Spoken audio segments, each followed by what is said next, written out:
morning, everybody. I figured we could debrief while I make 1, breakfast, 2, lunch for my day to take to work. So we need to debrief The Summer I Turned Pretty this week, and we need to debrief Taylor Swift on New Heights, because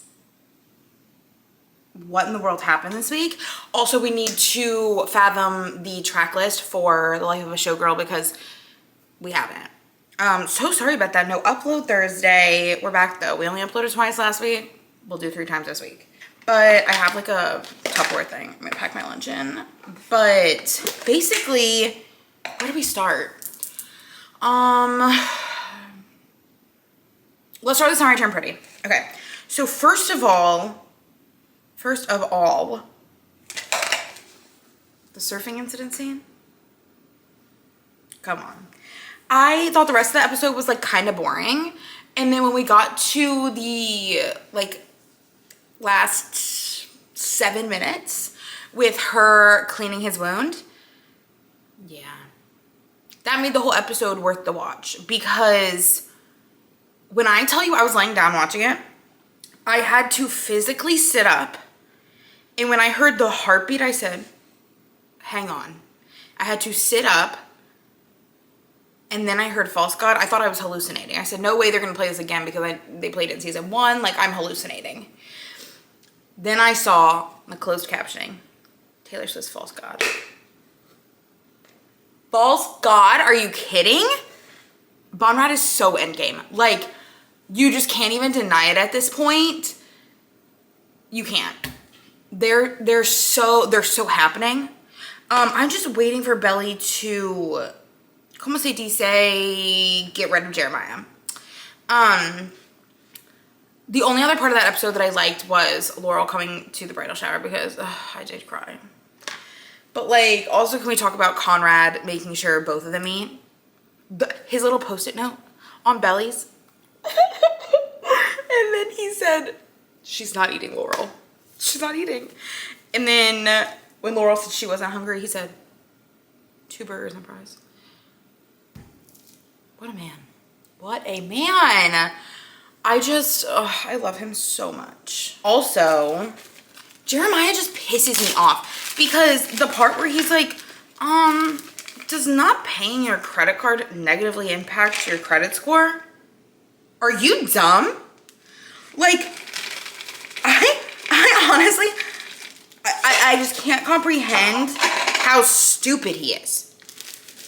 Oh my God. Like, if you don't know that, you don't need to be getting married. You're not old enough to be getting married if you have to ask if not paying your credit card negatively impacts your credit score. Sorry, I can't even speak. I'm so heated. Also, let me show you guys what I'm making. I'm making a little trail mix bag. Honestly, this bag is just going to be nuts.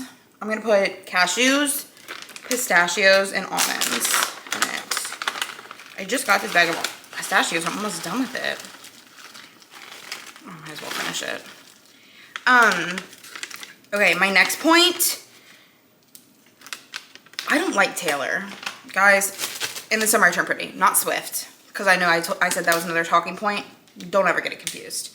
Taylor in The Summer I Turned Pretty, just like, she's so annoying and so cringe to me that like I just can't get past it. And it has me rooting for Steven and Denise, to be honest with you. I don't even like Taylor and Steven together, because Taylor is so annoying. Why won't this stay open? Hello? But I just like don't like Taylor and Steven. Also, why is Lucinda, like Taylor's mom, riding so hard for them? Like, you would think she wanted to be with Steven. I don't understand why she like really rides that hard for them. It's kind of weird to me. But also, her hair. Isn't she a hairstylist? So why are you wearing a side pony on the top of your head? Like, she sat there and said, this is the hairstyle to wear today. Lucinda? Also, why did they name her Lucinda? Like, is she a villain in a Disney movie? Like, I don't understand. Anyways. So yeah, that's my thoughts pretty much on The Summer I Turned Pretty, because I think that this week is going to be the love confession episode, and I'm really hoping it is. I haven't read the books, but I did just get I basically know everything that happens because of TikTok. And also I just downloaded the last book on Audible to read. Well, I'm listening to it and I just picked up where I left off in like the show. So basically I'm at the love confession part. And here's one thing I hope they change. Also, if you don't want spoilers, super sorry. Just fast forward. I hope that they change the part where Conrad's like, oh, like I was drunk last night. Like, don't mind what I said. Like, I didn't mean it. Stop taking back everything you say. I hope they change that because I hope that they show since he's in therapy that he's like let go of that and he did mean what he said. Stand on business, Conrad. Stand on business because that's your girl. Don't let your brother take her. I had a dream last night that the next episode was, this is how deeply I'm thinking about all of this. It was my dream last night. I had a dream that Belly in the next episode found out she was pregnant and it was Jeremiah's, and the whole like rest of the season was just her having her and Jeremiah's baby and they lived happily ever after.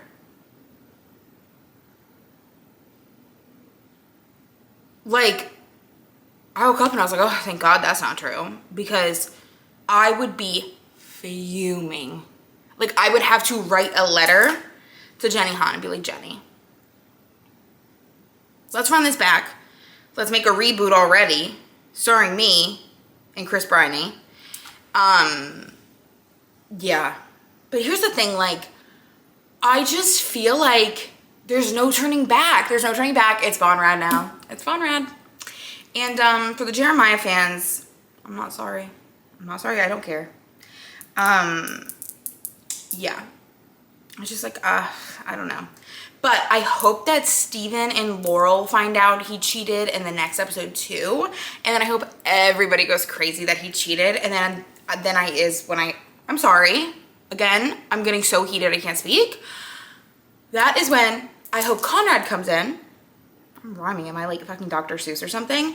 I hope that Conrad comes in and confesses his love for Belly on the beach.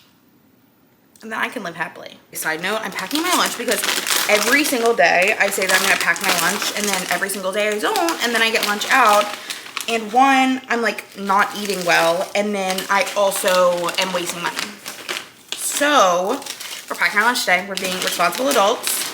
I'm just packing some pretzels. I used to be obsessed with these butter snaps. Still am, but like I used to like go through a bag of these like every few days in high school, or I was in middle school, I think. It was the summer between middle and high school. But yeah, I was obsessed with these. So far we have our pretzels and our little trail mix thing. I was gonna put chocolate chips in this, but I don't know what I did with them. I can't find them. Oh well. Okay, I'm also gonna peel these hard-boiled eggs that I made because we're gonna put them in this little Tupperware thing. Moving on to Taylor on New Heights. Guys, what was that? Like, we literally just got to see Taylor Swift in the most like intimate interview she's ever done. And like, I'm so obsessed with her. Like, she's just a girl, honestly. When she was like, yeah, like I'm on like sourdough blogs and everything like that, like she's one of us. Like, she's just so real. I'm obsessed with her. Like, I would honestly, you may think this is dramatic and I don't care because it's the truth. I'd lay down my life for Taylor Swift. I would, because she has given us, like, the whole time I was watching that, I was like, this is the lady who wrote LML. Think about that. Like, she's just sitting there, like, laughing with her, like, cute little football boyfriend, like, giggling about sourdough. And I'm like, hey, do you know the emotional damage that you caused me with some of the songs you've written? Like, she wrote LML. Like, how is that? I don't understand. That's crazy.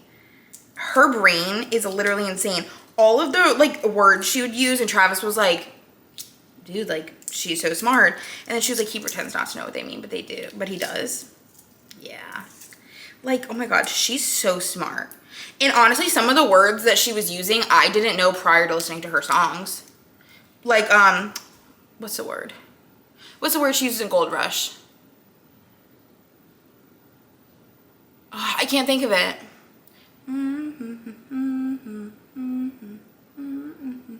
I can't think of it. Hang on. Now I need to find it. I'm looking this up, an egg in my hand. I just need to see it. And once I see it, I'm gonna be like, oh, I do that. Gold Rush, because I just listened to this the other day.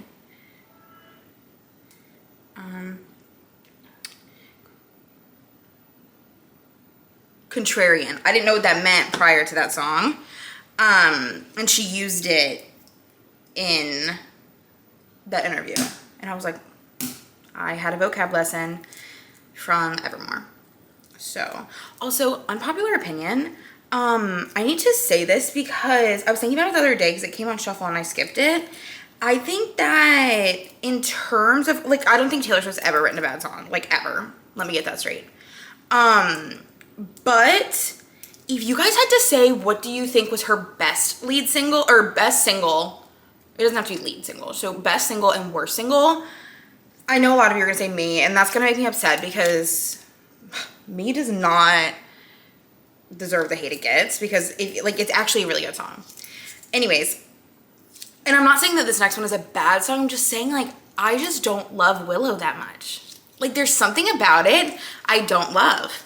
Like, I would have easily given that up on the set list if I could have had Last Great American Dynasty back. You know what I mean? But yeah, like, I just feel like, I don't know.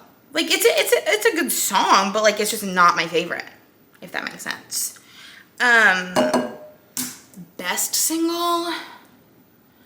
Me thinking hard on my own question. Best single. I don't know. I think that, I mean, I like Me, but obviously it's not her best single. Like, I don't think it's her worst, but I don't think it's her best either. She had so many singles on 1989, it was crazy. Like, that album has so many singles. It has Wildest Dreams, Bad Blood, Shake It Off. What else is a single from that album? Style, Blank Space. I feel like there's one more. I could be wrong. Also, though, I think Wildest Dreams is her best music video. And it's not even like I think, like, I know that's her best music video, you know what I mean? Like, obviously, Bad Blood is, like, really iconic. But, like, there's something about Wildest Dreams. I'm like, whoa. It's really good. I probably wouldn't say anything from her first 3 albums. And then Red is my favorite album. Hello. Obviously, you guys know that. But I think that Red has the worst singles. Like, the Red set at Eras was my least favorite set. And it's my favorite album. Because the only song that she played that wasn't a single was All Too Well, right? And obviously, like, that makes up for it because that's my favorite song of all time. And, like, I never thought I'd get to see that live. But I think that that album has the worst singles. Not that they're bad, again, but, like, they're just not my favorites. Like, We're Never Ever Getting Back Together, 22, I Knew You Were Trouble. I almost said I Know You Did Something Bad. Okay, mashup. But yeah, I just think that Red has the worst singles, personally. Except Red, I like that song. And Jenny Han, are we gonna use that in Summer I Turned Pretty? Like, is that coming up? Or I also think that next episode they should use I Love You, I'm Sorry, Gracie Abrams, because that would be genius. 2 summers from now, we'll have been talking, but not all that often. We're cool now. If I were Conrad, I'd be like, we're not cool, bitch. We're not fucking cool. Anyways, guys, I don't eat the yellow stuff in the middle of the hard-boiled eggs because it's gross to me. I've never had a deviled egg. Did you guys know that? I know a lot of people like them. I can't. It grosses me out. Anyways, don't be like, oh, that's the most, like, nutritious part of the egg. I don't care. I don't care. Because I still feel healthy when I'm eating them, so, like, it's fine. Okay, what was I even talking about? Taylor Swift on New Heights. She's just a girl, guys. Like, she's just a girl. Like, how can we even blame her? Like, She's just a girl. Also, let's talk about the track list. Let me see if I can remember them. Okay. It hasn't even been out for a week, but I want to see if I can remember the songs that are in it. This egg is falling apart. Hey. What the heck? Okay. It was The Fate of Ophelia, Elizabeth Taylor, Eldest Daughter, Ruin the Friendship, Would, Canceled, Wishlist, hate the dollar signs in Wishlist. It's just very, very millennial. And like, it's, love her, but like, it, like, the dollar signs, like, cringe. Like, ugh. But I get it. It's probably, because probably a song having to do with like a wish list of like it's probably like 7 rings. You know what I mean? But, okay, what else was next? How many did I have? That was, okay, The Fate of Ophelia, Wishlist, Canceled, Would, Elizabeth Taylor, Eldest Daughter, Ruin the Friendship. I still have 5 more left. Oh, The Life of a Showgirl, featuring Sabrina Carpenter, which new album comes out soon. I'm very excited. Okay, what was next? I don't know. I have to look it up because we need to talk about this.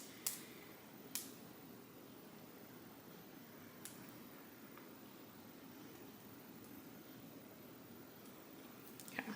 Taylor Swift. Father Figure. Forgot about that one. Honey and Actually Romantic. Oh, and Opalite. I don't know what opalite means. We need to look it up. Here I am learning vocabulary again. Opalite.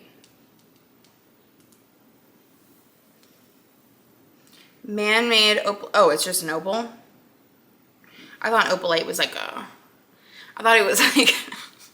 I thought it was like socialite, where it was like opal, but like personified. Does that make sense? Okay, it's not.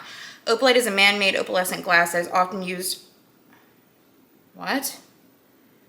Oh, it's not the same thing. I'm sorry. Man-made opalescent glass that is often used as a substitute for natural opal or moonstone. Moonstone is giving The Vampire Diaries. But while not a gemstone in the traditional sense, opalite is popular in jewelry and decorative items due to its attractive appearance and affordability. Okay. Do I need to look up any other lyric or any other words? Opalite, which says... I'm intrigued to see what wood is about.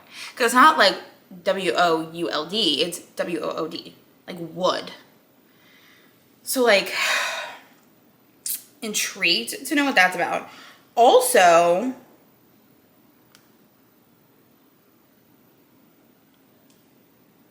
what is this repost feature on Instagram? I don't think I like it. Also, when she was talking about Ophelia okay, so in the interview or like the podcast, she kept mentioning the number 47. She mentioned it twice. And somebody pointed out on Twitter that Ophelia dies in Hamlet in Act 4, Scene 7. But also, my friend sent me this morning that Blake Lively played Ophelia in a 2012 movie. And also, I thought that Ruin the Friendship was gonna be like, leave your predictions in the comment. Like, let me know what you think the songs are gonna sound like, or like any theories you have. But I thought that Ruin the Friendship was gonna be like, if you've heard Demi Lovato's Ruin the Friendship, it's like ruining the friendship by exploring something like more romantic. But then I was talking to my friend, and she was like, no, like I think it's gonna be like Ruin the Friendship as in like her and Blake Lively. So I'm intrigued. I don't know which way it's gonna go. I assumed it was like Ruin the Friendship, like by dating. But this is like, my friend was like, oh no, I think it's gonna be more like Ruin the Friendship as in like Blake Lively ruin their friendship. Like, is it gonna give, this is why we can't have nice things? So, I don't know. Leave your comments below. Let me know what you guys think. But yeah, basically I'm so excited. But she did mention Hamlet in the podcast because she was saying that Travis hadn't read it, but she explained it to him. So I need her to explain it to me because I also haven't read Hamlet. I feel like I didn't read like a lot of traditional books or poems or plays in high school. Like I feel like everybody read Great Gatsby. I didn't. I also never finished high school though. So, and when I say that, I mean like I graduated during COVID. It's like we just didn't go back. But you know how like everybody had to do like online school the last like 2 months of school? We just never went back. Like we didn't have to do anything. So like when I left for spring break, I was done. Anyways, what was I gonna say? Oh, I never read The Scarlet Letter. I never read Great Gatsby. I never read Hamlet. I read Romeo and Juliet. I read To Kill a Mockingbird. I read Of Mice and Men, which I actually really enjoyed. We were about to start Frankenstein when COVID hit, so I never read that. But yeah, I feel like everybody talks about like books they read in high school. I'm like, I never read those. I've never read The Great Gatsby. Which I feel like at this point, like I just can't read it, you know what I mean? Like I feel like 23 is like, all right, you read Great Gatsby in high school. But like, I'm not gonna like whip out The Great Gatsby right now, you know what I mean? Unless I should. If I should, let me know. But yeah, basically, oh, I tried reading Wuthering Heights because I talked about it in After. But I just like couldn't read it. Like it was really hard for me. And I read like the first like 4 pages and it was sitting on we had like independent reading time during my English class. And I remember I had it on my desk. Like I'd bring it every time, but then I would just like open it and just like daydream. Like I wouldn't even like I'd just be thinking. I wouldn't even be reading it. But cause I like physically couldn't read it. Like the words are hard. But basically I like would have it on the edge of my desk. And one time my teacher was like, oh my gosh, like how are you liking it? I had it on my desk for like 3 months. I was like, oh, like I'm on page 4. She was like, oh yeah, like it's a hard read. I was like, yeah, I never read it. Yeah, I also did a project. I did a book report in AP Lit my senior year on Pride and Prejudice. Also because it was mentioned in After. So Anna Todd, you taught me a lot. And The World of Harry Styles also taught me a lot because I got an egg on that assignment too. So yeah. But yeah, update on my lunch for work. My trail mix, my pretzels. I have hard-boiled eggs in here. I'm gonna put some of these grapes in here. And then I think I'm gonna pack this Bearbell bar. That's gonna be my lunch. Anyways, I'll probably end the vlog here. I just need to catch up with you guys really quick. Yeah, so new video Tuesday. See you there. So sorry about Thursday, guys, but I'll see you Tuesday. Bye.